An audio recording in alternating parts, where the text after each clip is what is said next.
सुना दे। सुनावो भैया सुनावो। सरकारी ऐलान होई जब रात का 12 पार होई, बस आधे घंटा प्यार होई। अरे मर्दवा आधे घंटा में का होई हो भैया। गरुआ मिल सरकार चलई है, साइकिल छोड़ के कार चलई है, डीजल 100 के पार होई, बस आधे घंटा प्यार होई। हाँ भैया कहत तो ठीक है हुआ। ये कुल जो रड़ू हवा नेता हुआ नाक में दम कर दिले हुआ, लागत है पकड़ के बियाह करे के पड़ी।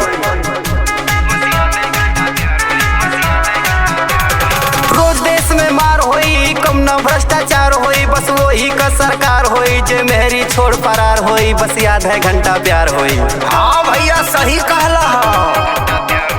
हिंदू मुस्लिम ना होई है, न जात पात के मार होई, न मेहरी केहू के चार होई, न लइकन के भरमार होई, बस आधे घंटा प्यार होई। ना भैया ये कानून हमके ना मंजूर भैया। आधा घंटा का होला? काहे न मंजूर बा हो? नोटबंदी से देशबंदी कुल मंजूर रहे त इहो मंजूर करे कोई ना मंजूर हमरा ना बा।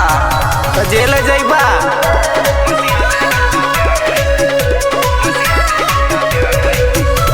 आलू में सोना टोवाता, केहू चाय पकौड़ा पोवाता, किसान बैठ के रोवाता, का देश का बेड़ा पार होई जब आधे घंटा प्यार होई। ये सब नेता अपना अपना जुमला सुना रहे, अच्छी बात नहीं है। स्कूल कॉलेज का फीस बढ़ी ना, शिक्षा में सुधार होई, 350 मजदूरी बा, चालान 1000 के पार होई, बस आधे घंटा प्यार होई।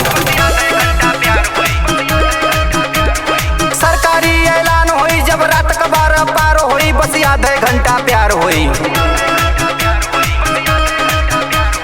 गरुआ मिल सरकार चलई है, साइकिल छोड़ के कार चलई है, डीजल 100 के पार होई, बस आधे घंटा प्यार होई। ये लूट मार अच्छी नहीं लग रही है, मेरे देश के नेताओं सुधर जाओ। आधे घंटा प्यार हुई।